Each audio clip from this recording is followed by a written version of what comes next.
บ้านห้วยงูใน100 บาทแล้วก็ผมโดยแม่สุธรรมคำอินตาบ้านห้วยงูในเห็น140 บาทอันนี้แม่มณีมันทะเลนันทรามบำรุงค่าไฟฟ้าสถานีแห่ง500 บาทก็โมทนาสาธุแม่ญาติโยมท่านสาธุชนต้องขออภัยถ้าชื่อของท่านตกหล่นไปเป็นประการใดก็ต้องขออภัยเพราะว่ารายชื่อและนามนี่มันมาพร้อมเพรียงกันก็ต้องขออภัยมาณโอกาสนี้วันนี้ได้มาพบญาติโยมท่านสาธุชนทั้งหลายที่เราได้ร่วมกันทำบุญส่งเสริมในการที่จะร่วมกันทำบุญเพื่อเป็นปัจจัยเป็นกองทุนของคณะสงฆ์ก็ดีกองทุนเพื่อแก่อาพาธสงฆ์เป็นอาพาธสงฆ์ที่โรงพยาบาลฝางก็ดีก็ขอทุกท่านทุกคนนั้นได้รับสิ่งที่ดีๆเด้อมีสาระมีประโยชน์อย่าได้เจ็บได้ไข้ได้ป่วย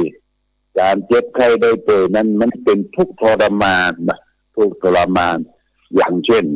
ในปัจจุบันขณะนี้หลวงพ่อก็ต้องอยู่ที่วัดญาติโยมอยู่ที่วัดการออกรายการออกอากาศนี่ก็นั่งอยู่ที่กุฏิเนี่ยนะใจโทรศัพท์ไปออกที่ห้องวิทยุก็สแตนบายไว้ก็สามารถที่จะเดินทางไปไกลได้แม้แต่ว่างานกินข้าวสลากพัดที่วัดวาอารามต่างๆที่เปิ้นมาหาเฮาจะไปหาเปิ้นเนี่ยก็ขออนุญาตเป็นบางวัด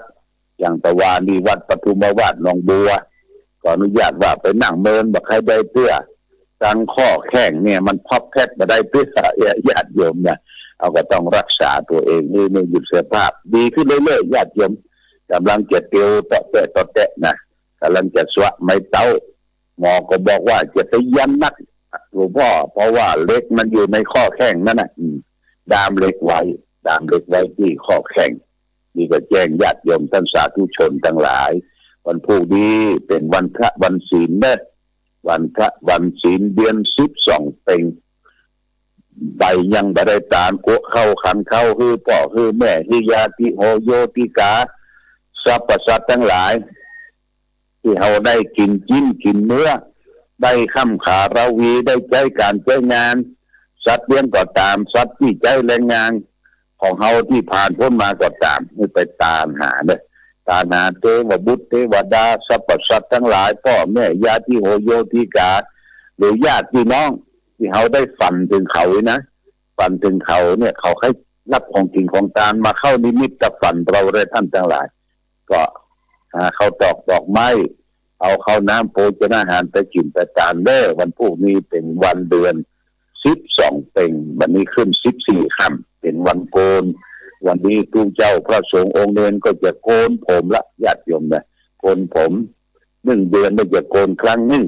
เกษาผมเนี่ยโกนทิ้งโกนผมโกนคิ้ววันพรุ่งนี้ก็จะเป็นวันพระใหญ่ก็ญาติโยมก็ได้ปฏิบัติกันทำอย่างทั่วถึงการปฏิบัติธรรมนั้นเอาบ่สามารถที่จะไปวัดวาอารามได้ญาติโยมอยู่บ้านอยู่จองอยู่สถานที่ทำงานก็ปฏิบัติธรรมนุ่งขาววันพรุ่งนี้นุ่งขาวห่มขาวถือศีล8ถือศีล5ไหว้พระสวดมนต์ทั้งเช้าทั้งค่ำเนาะญาติโยมเอาปฏิบัติธรรมอย่างพี่น้องไทยใหญ่ก็ดีพี่น้องดาราอ่างปะลองก็ดีก็จะไปนอนวัดกันเลยนอนวัดกันอย่างห้วยจะนุอย่างชวนช้าอย่าง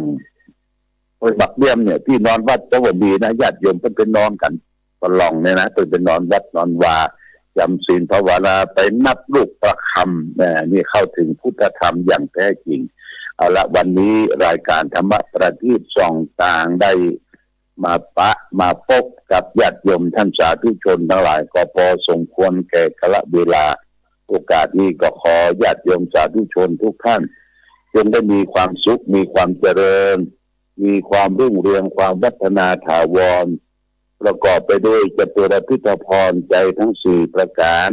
คือมีอายุวันนะสุขภาระ มีปฏิภาณพระนาสารสมบัติธรรมสารสมบัติทุกทิวาราติการเหมือนกันทุกท่านทุกคนด้วยเถิด